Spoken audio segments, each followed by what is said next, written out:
Hello everybody out there in the bookverse, it's Stephanie, and today I am back with a video that I am really excited to do. I've seen a lot of people do this and they update it every year, so I think I might want to start doing that as well. But I am going to be talking about all my favorite series. If you're new to my channel, welcome. Thank you so much for watching my videos. If you'd like to see more from me, definitely hit the subscribe button down below and the bell icon so you'll be notified when I post new content. But let's jump into these books. I put 10 series on this list, so we have a lot to talk about. I'll try to be brief. The first two series on this list have a lot of nostalgia for me, but I feel like I still absolutely love them and would still love them upon reread. So that's why I left them on here. The first one is the Aragon series, the Inheritance Cycle, I think is what it's called, by Christopher Paolini. Oh, we're putting those down, putting them down. Okay, we're just gonna continue on holding the first book because that was heavy. But this series follows a young boy who finds an egg. It ends up being a dragon egg, hatches, and now he is on this quest because people are chasing him because they want him and his dragon. So that is really the basic of it. This world feels very reminiscent of Lord of the Rings in that we have dwarves and we have elves and we have humans. So we have the very classic fantasy elements in there, you know, dragons, those types of things. I just really love this series. I feel like mostly I loved it because of the plot. It was very engaging. There were exciting things happening. It was very fast paced. We had different aspects in different parts. I love that training in the magical arts, training in fighting plot devices. I love when those are used. And so that is done quite a bit in these books. I think it's a little bit in all of them, and I really enjoy that, and so that's something I enjoy in these books. I think that the characters were fun and they were great to follow, but really I just feel like it was entertaining and interesting, and the twist really had you invested in this story and this plot.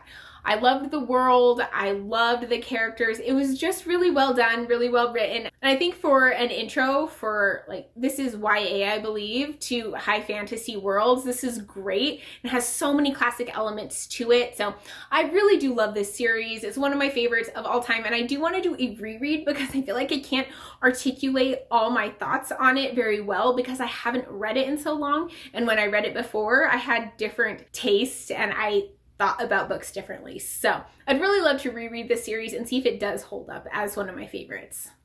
The next series on this list is also one that I absolutely loved growing up, but that I feel like I still love and have such strong nostalgia feelings for now, and that is the Harry Potter series.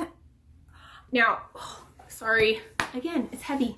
I still absolutely love this series. I fell in love with these characters and this world so much when I was younger. I love Hermione as a character. She's the first character that I really saw myself in as this nerdy girl who just liked to read books, and I fell in love with that aspect of it. I fell in love with the world and the magic and going to Hogwarts and learning spells, and I just absolutely adore this series. I love getting lost in the wizarding world, and it's just a series that is always going to mean so much to me and that really developed me as a reader. This is the first series that I ever went to release parties for books or even paid attention to when release dates were for books. And it's just something that I'm always going to love. I love Hagrid, I love Dumbledore, I love McGonagall. There are so many amazing characters in here, and I love the world. I love the development from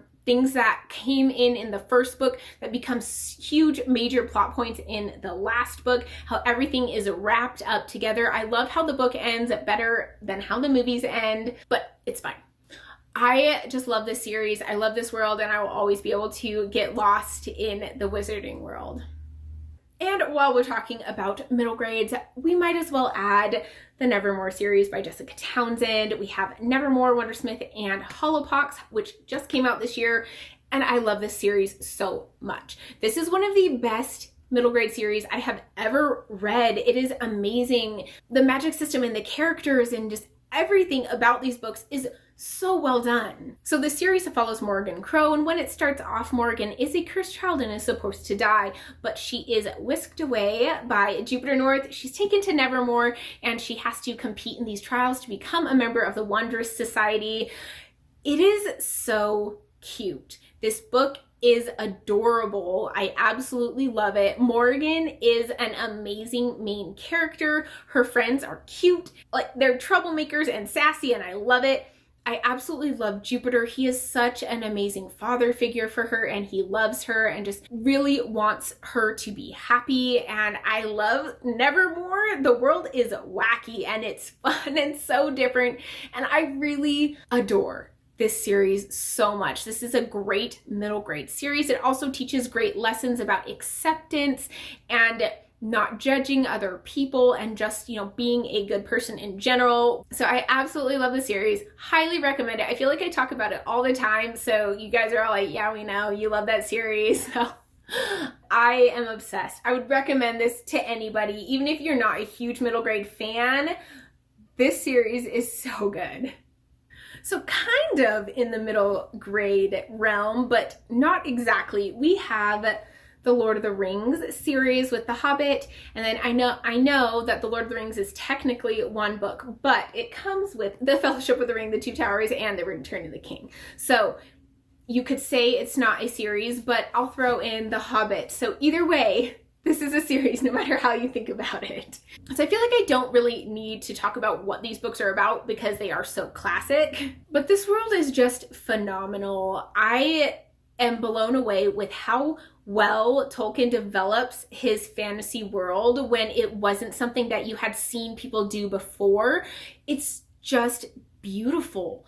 It's amazing. Everything feels so real, and it feels like there could really actually be a Middle Earth. We could hang out with the hobbits, and I love it. I love the characters in here. The friendships in this book are amazing. There are so many great friendships in here. I mean, you got like Gimli and Legolas, you have Sam and Frodo, I mean, hello, Merry and Pippin. It's just, there are so many amazing friendships in this book. So it's like the characters in this book, amazingly developed. The world, so well developed. The magic, less well developed, but you don't really notice that. I think the magic is ambiguous for a reason. It matches this world, it fits it, and that is really well done in and of itself, is that keeping it so ambiguous makes your story better. I love that about these books. I think they are just beautiful. I love Tolkien's writing style. It does take you a while to get into, at least me, when I first start reading them. It takes me a minute to get into his writing style because it's different than modern writing style, but it is awesome. I love it. I love these books so much. They're so well written. I need to do a reread sometime soon. I think I might try to do a reread this year. So if anyone wants to join me in a Lord of the Rings reread, including The Hobbit, let me know down in the comments, because it's been way too long since I've read these books that I can't even really tell you exactly my thoughts as well as I would like. The next series is one that I did not expect to love as much as I did, because I hadn't really seen anyone else reading these books at the time that I read them. This was before I got involved in, the Bookternet, and I just found them at a bookstore, and that is the Broken Earth Trilogy by N.K. Jemisin, which includes the 5th season, the Obelisk Gate, and the Stone Sky. Now, this series is different than anything else I have ever read. This is an extremely unique world, and I absolutely love it. It's almost a fantasy sci-fi-esque world where there are these people who can control Earth and its movements, and that is essential because there are a ton of earthquakes and things that could destroy humanity, but they have these people to help prevent that. They also can manipulate the Earth for different purposes as well, but they are discriminated against and seen as lesser, and really not even as people almost by the normal people, the people without these abilities. And at the beginning of the first book, there is this catastrophic event where pretty much the earth breaks and they begin this time of almost the end of the world apocalypse-esque things happening. There's ash falling from the sky, people are dying, starving, things can't grow. It's a mess. And we follow our main character, who is a mother, and her son has died and she is off trying to find her daughter.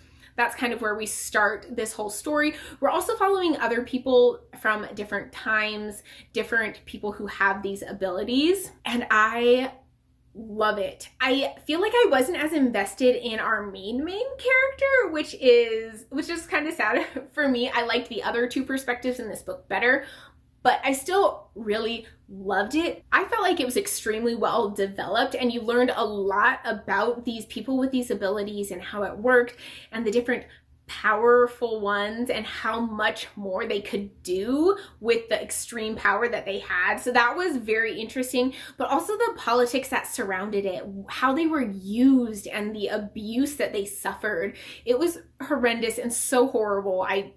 Wow. Also, the romance in this book was great. I absolutely loved it. Top-notch romance, very I don't want to give anything away, but obviously I wanted more out of this. If you read this book, then you understand. But also I love the social commentary that went on in here about discrimination and persecuting people just because they're different than you, even though you're going to use them to your benefit. That was really well done within a fantasy magical world. And I love how it came together in the third book. So I love the first book and the third book the best. The second one I didn't love quite as much, but I love the culmination of it in the third book. It was so good finding out why all these things were happening, and I loved it. It was so well done, so well executed. I absolutely love the series. If you have never read N.K. Jemisin, I would highly recommend jumping into these books. They are really amazing. She definitely has a different writing style, and that's not to everyone's taste, but I love them. I think this is one of the best fantasy series of all time. The next series I don't actually have with me at the moment. I lent it to my mom, so I don't have them, but that is a Winter Night trilogy by Catherine Arden. That is The Bear and the Nightingale, The Girl in the Tower, and The Winter of the Witch. So again, in this series, I love the first book and the third book the best, and really it's because of the atmosphere of those books. So the first and the third book have the atmosphere of this magical wood, which is something I absolutely adore in my books, and it's so well done. These books are Russian-inspired fantasy books, and they follow this girl named Vasya who grows up being able to see these spirits, or demons as some people call them, that are native to Russia and to Russian folklore, and she can actually see them, but other people can't, and they believe they don't exist anymore. Most people are converted to Christianity, and Christianity says that you can't worship these demons anymore or leave out offerings for them or anything. And so Vasya is really kind of on her own with this. She will leave out offerings for them, and she'll talk to them and interact with these spirits that other people can't see. And really, the first book is a coming-of-age story for Vasya, where she is just fighting societal norms. She wants to be wild, free, go riding in the woods, and do more things that were considered male things rather than doing the typical female things like having children and sewing and having a house and those types of things. So she was very rebellious in that sense. And really, we get to follow her from when she's very young until she grows into being a woman. And then the second book, we really get more involved into the politics, and we're seeing more of the bigger world, how the different countries are interacting in the politics and those types of things. And then in the third book, we are definitely getting more of that as well, some more battles. And I absolutely love how the antagonist, the bad guy, the villain, whatever you want to say, is done in this, because I feel we have two main antagonists, and one of them, we just don't like him. He drives me nuts. The other one is so fascinating, and there's so much to his story, and he's deep, and I love getting to know more about him. That was so enjoyable for me. He was a great antagonist in my opinion. And I also loved the Winter King. He was one of my favorite characters in a book. I love his and Vasya's interactions, and I think that it was so beautifully written. I love the fairy tale feel of this series. It feels like a folk tale, the Russian magical fairy tale feel to it. I absolutely love that. I think it was so well done. The atmosphere was beautiful. The magical woods, spot on. I absolutely love this series. I would highly recommend it. Another series I absolutely love but that I'm actually hesitant to put on this list is the Kingkiller Chronicles by Patrick Rothfuss. The first one is The Name of the Wind. The second one is The Wise Man's Fear. And the reason I hesitate to put it on this list, even though I absolutely adore these books, is the fact that I don't know if he's ever going to finish it. So I made a rule for this video that I would only put series on this list that I've read 2 or more books in.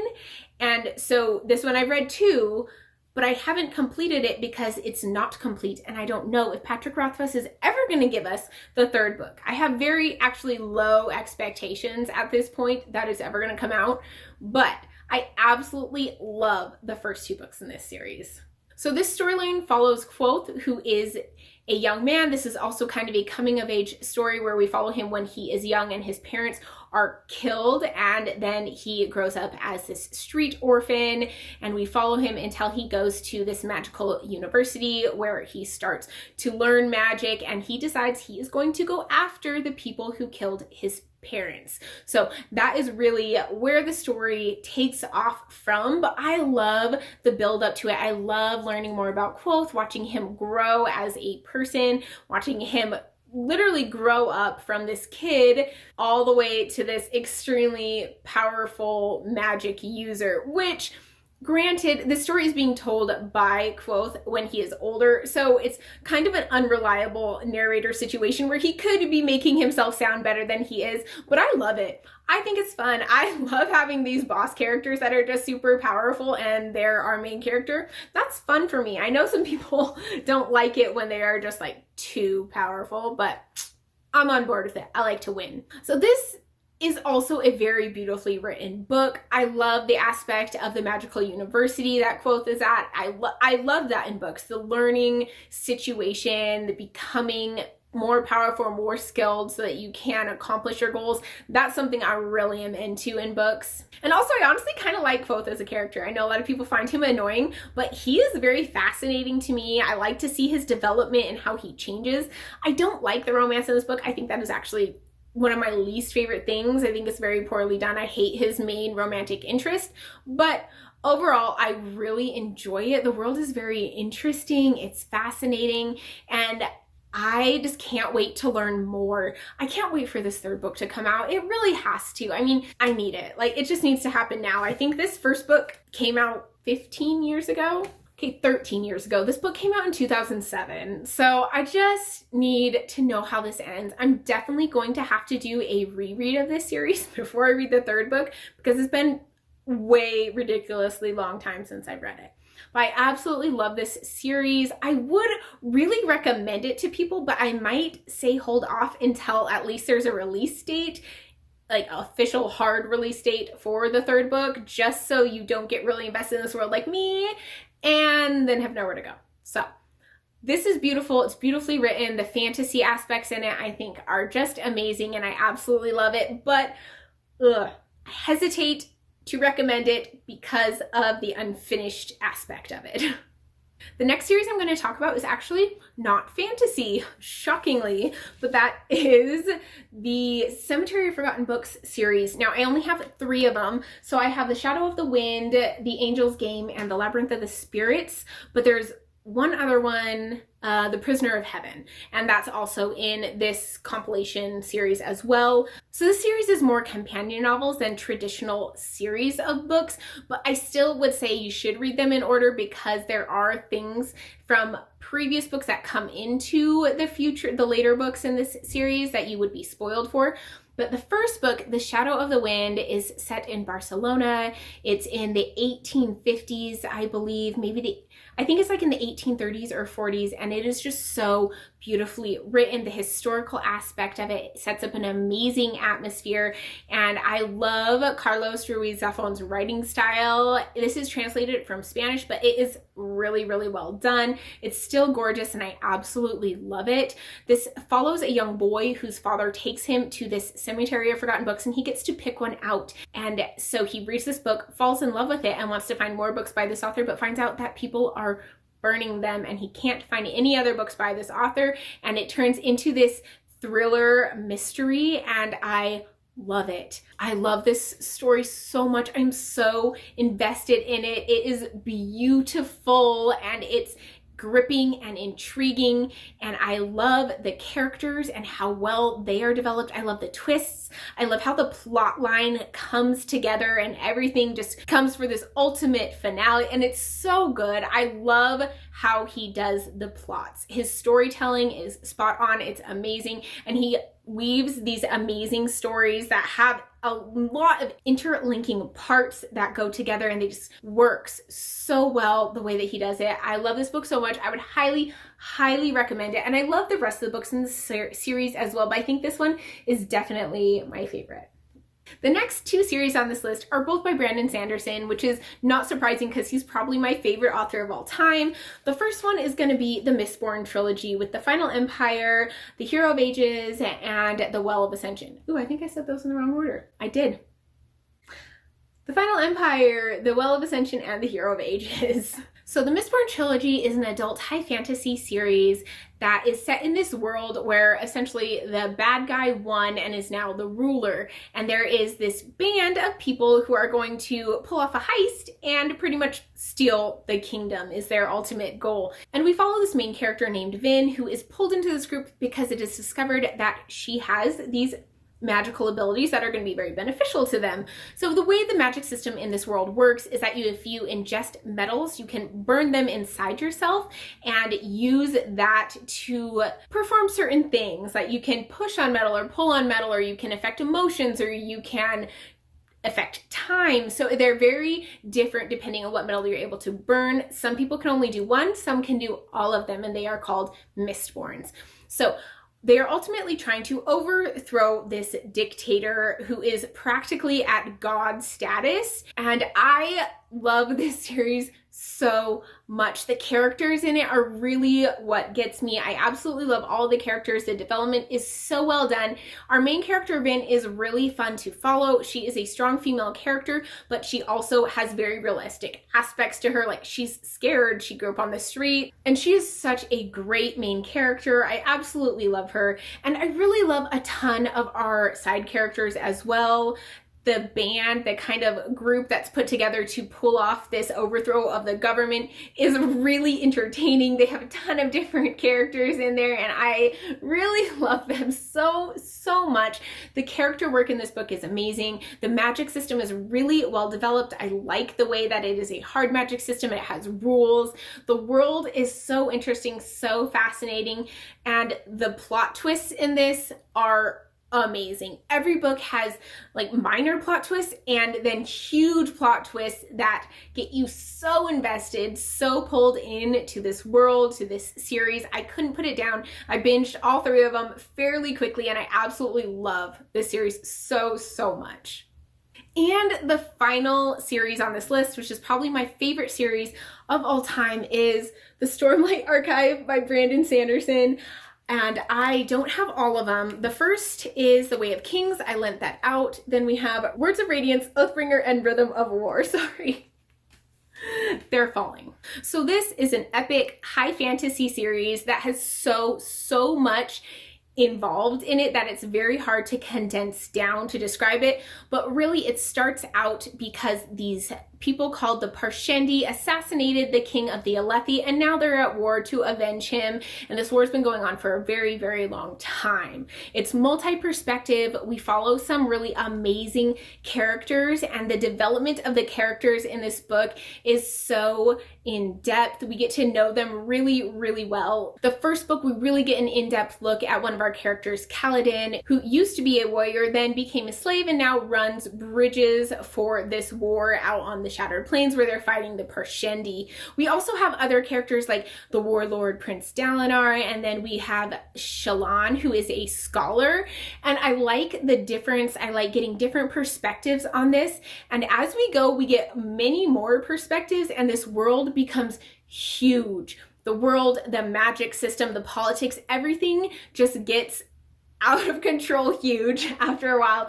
I love it. It is really a well-developed world. The magic system is so intriguing to learn about. On a kind of more basic level, this magic system is all centered around this stormlight and these gems. So you can collect stormlight during high storms, these big, huge storms that hit their land, and they collect the stormlight into gems, and then those gemstones can be used for their magical purposes. And it's very interesting to learn about it. I feel like there's still so much more to learn that we don't know about, which is crazy because there's already 4 giant books out and there's only a 5th one left for this original series. This series is going to end up being 10 books, but it's going to be divided into like the first 5-book series and then the second 5-book series. But I absolutely love this series so much. The plot is fascinating and it's interesting and intriguing and you're really just invested in it. I felt invested the whole time. There are definitely slower parts where we are getting to know the world more. The politics especially come in Oathbringer and Rhythm of War, and they became very huge parts in it, so that can be a little bit slower as well, but I enjoyed it a lot. I liked getting to know more about the rest of the outside world aside from the Alethi and the Shattered Plains, because that's what we got a lot in the first 2 books especially. But these books do what all Brandon Sanderson books do, is they have amazing twists in these books. It just gets me so excited, like my emotions go crazy and I'm invested and I just have to know what happens. So these books are very emotional as well. They know how to evoke your emotions while we're going through, and you feel for these characters and this world, and I absolutely adore them so much. So I would highly recommend the Stormlight Archive, especially if you love fantasy. I would say these are something that you just have to read because they are some of the greatest fantasy I have ever read. And that's it for my favorite series. I feel like I was holding up a lot of books in this video. Some of them were kind of heavy. I struggled. But let me know down in the comments what your favorite series is. And let me know if there's a series you think that I would absolutely love based on the ones that I have mentioned in this video. And as always, if you like this video, give it a thumbs up. And if you want to see more from me, hit the subscribe button down below and the bell icon. And I'll see you guys in my next video. Bye.